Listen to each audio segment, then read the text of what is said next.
In boxing, just like in royal circles, the real drama usually isn't in the ring. It's in the power moves behind closed doors, the betrayals, the shifting alliances. And right now, one of the biggest shifts we've seen in years is unfolding around Conor Benn, Eddie Hearn, and Dana White's new Zuffa boxing empire. What looked for years like a rock-solid partnership between Benn and Matchroom has suddenly snapped. And the person stepping in to collect the pieces is not another traditional boxing promoter, but the man who turned the UFC into a global combat sports powerhouse. For a long time, it felt like a question of when, not if, Dana White would step fully into boxing. After building the UFC from almost nothing into one of the most valuable sports properties in the world, he has the experience, the money connections, and the ruthlessness to shake things up. Boxing, with its fractured power structure and aging promoter landscape, was always going to be tempting. That move finally came in 2025, when White launched Zuffa Boxing with significant backing and strategic support from Saudi powerhouse Turki Al-Sheikh. If you follow big international combat events, you already know Turki's name. He has become one of the most influential figures in staging mega shows, and his involvement instantly gave Zuffa Boxing financial muscle and global reach. White and Turki didn't tiptoe into the sport either. They went straight for a super fight. Zuffa Boxing served as lead promoter for the Canelo Alvarez vs. Terence Crawford mega event in September 2025. That was a statement. They weren't here to put on small club shows and ask for a seat at the table. They were here to host a feast. Since then, Zuffa Boxing has already staged 3 full cards this year alone, with a 4th one featuring Jai Opataya planned for March. That's an aggressive schedule for a brand new promotional outfit, and it shows you exactly how quickly White is trying to carve out space in a business long dominated by names like Matchroom, Top Rank, and PBC. And that, of course, puts him on a collision course with people like Eddie Hearn. Hearn, as CEO of Matchroom Boxing, has spent years positioning himself as one of the main power brokers in the sport. Big UK stadium shows, global streaming deals, long-term relationships with top talent. That's been his lane. For a while, he even flirted openly with working alongside Dana White in certain areas. But as Zuffa Boxing has grown and pushed into boxing's highest levels, that relationship has clearly soured. Dana hasn't exactly been tactful about it either. In recent comments, he brushed off the idea of fearing competition from traditional boxing promoters, reportedly saying that going up against them was like beating up babies. He also took a swipe at Eddie Hearn personally, framing him as just someone who works for his father, Barry Hearn, rather than as a heavyweight operator in his own right. When you talk that way about a major rival, you're not looking for peace. That set the stage for the move that's now blowing up the boxing world. Conor Benn leaving Matchroom to sign with Zuffa Boxing. On Friday, Benn officially aligned himself with White's new promotional project, and the reaction was immediate. This wasn't a fringe fighter making a lateral switch.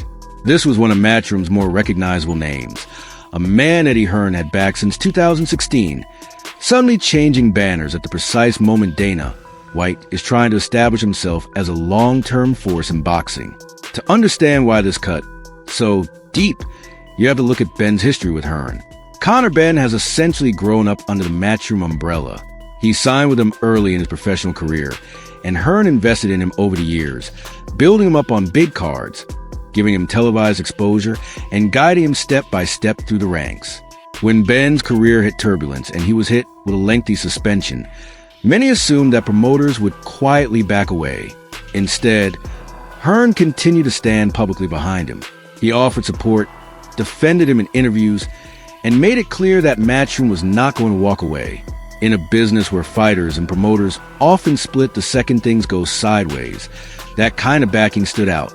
That's why, from Hearn's perspective, Benn's decision to sign with Zuffa Boxing feels less like a routine business decision and more like a personal betrayal. Hearn has already spoken out about it, and you can hear the frustration between the lines. He said he genuinely believed that everything Matchroom had done for Conor, the loyalty, the promotional push, the willingness to stand with him through controversy and suspension, would be enough to at least bring him to the table for a serious conversation. In his mind, if Benn was going to explore other offers, the least he expected was a chance to talk, negotiate, and, as Hearn put it, get close to a number. Instead, from his point of view, the move came out of nowhere and was handled in a way he felt was very, very wrong. Hearn admitted that Benn might come back and say simply, it was a lot of money, and he didn't deny that reality.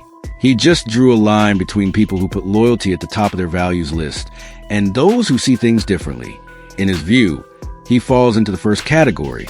He's clearly implying that Benn does not. The subtext is obvious. Hearn feels abandoned, not by Dana White, that battle he expected, but by a fighter he thought would stand by him after everything Matchroom did during the hard times. From Benn's side, the calculation is also pretty clear, even if he isn't loudly explaining it himself. Zuffa Boxing has money, momentum, and an aggressive push to make big events, particularly with Saudi backing involved. For a fighter looking for huge purses, global exposure, and the chance to be part of something that's being sold as the next big thing, that's a powerful offer. If Zuffa is putting massive numbers in front of him, it's not hard to see why he'd at least listen. But the way he made the jump, seemingly without giving Matchroom a fair last look, is what's stinging Hearn the most. This isn't just about losing a fighter. Promoters accept that as part of the job. It's about losing a fighter you went to war for, at a time when your biggest new rival is openly mocking you in public. Because make no mistake, this isn't just Conor Benn changing logos on his ring walk jacket. This is the first real, high-profile tug-of-war between Zuffa Boxing and Matchroom Sport. Benn happens to be the man at the center of it, but the real long-term story is the emerging rivalry between Eddie Hearn and Dana White. On one side, you have Hearn, deeply rooted in traditional boxing structures, with long-standing relationships in the UK and beyond, a huge stable of fighters, and a reputation for putting on massive events in arenas and stadiums. On the other, you have White, backed by Saudi power, linked to the UFC machine, unbothered by tradition, and very comfortable publicly attacking rivals to build his brand. The Benn signing feels like the opening shot in what could become a decade-long promotional war. You can already see the battle lines forming. Zuffa Boxing wants to be in the mix for every major free agent, every big-name crossover fight, every new star coming up. Matchroom, naturally, wants to maintain its grip on talent, especially in the UK and European markets where it has historically dominated. For fighters, that competition means one thing: bigger offers and more leverage. When two powerful promoters are willing to fight over you, your price goes up. When only one is bidding, your options narrow. From that angle, you can see why someone like Conor Benn will be tempted to test the open market instead of remaining loyal to an existing deal. But loyalty is one of those things that means more in some parts of the fight game than others. For fans, especially those who care about legacies and dynasties, seeing a fighter walk away from the promoter who built them and defended them during a suspension hits different.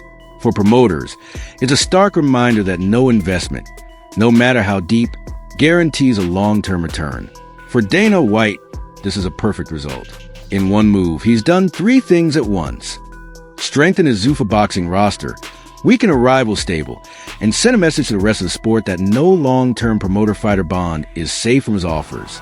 He doesn't have to say that out loud. The Benn move already says it for him. For Eddie Hearn, this is a wake-up call that the battlefield has changed. It's no longer just promoter versus promoter within the old boxing structure. Now you've got a player who's willing to use MMA experience, Saudi links, and no-nonsense marketing to pull fighters away, even if that means stepping into ongoing promoter-fighter relationships that go back years. You also have the emotional piece. Hearn isn't just irritated with Dana White. He's clearly more upset with Benn himself. In his mind, the line was crossed not by the rival promoter doing what rival promoters do, but by the boxer he believed would give him a chance to match or at least discuss any outside offer. That resentment is likely to linger. Zooming out, this moment fits into a much broader pattern in boxing. We're in an era where the sport's royal families, the big promotional outfits, are constantly jockeying for territory. New money is flowing in from the Middle East. Streaming platforms are changing how fights are broadcast and sold, and fighters have more visibility and awareness of their value than ever before. Moves like Benn's are going to keep happening. What makes this one stand out is the cast of characters and the timing. A British fighter tied closely to Matchroom's brand for years. A promoter in Eddie Hearn who prides himself on loyalty and long-term relationships. A disruptor in Dana White who has no problem publicly belittling his competition. And new promotional force, Zuffa Boxing, that is still young enough to be hungry and brash, but already powerful enough to land mega events with stars like Canelo and Crawford. So where does this go from here? In the short term, expect a lot more public back and forth. White isn't going to keep quiet about taking a fighter from Hearn. Hearn clearly isn't done talking about how the move went down. Other promoters will pick sides, or at least comment from the sidelines. Fans will debate whether Benn was right to chase the biggest bag, or wrong to walk away from a promoter who stood by him. In the medium term, the real question will be how Zuffa Boxing uses Benn. Will he be headlining cards in Saudi or the US under their banner? Will they match him in grudge fights that directly pit him against matchroom fighters, turning every bout into another chapter in this promoter feud? If that happens, the personal drama between Hearn and White will spill over into actual matchmaking. In the long term, this is likely just chapter 1. When you see a move like this early in Zuffa Boxing's life, it signals a plan. They are not content to just coexist quietly. They want to challenge the existing order. Eddie Hearn, with his name, reach, and ego, was always going to be one of the main people they clash with. For now, the dust is still settling. Conor Benn has made his choice. Eddie Hearn has made his disappointment clear. Dana White, backed by Turkey Alashik and the Zuffa machine, has landed an important symbolic win and is pushing to boxing. And everyone watching the politics of the sport, from hardcore fight fans to those who see promoters as modern versions of powerful dynasties, knows this much. This won't be the last time Zuffa Boxing and matchroom sport go head-to-head. It feels like we just seen the first real shot fired in a rivalry that could reshape the boxing landscape for years to come.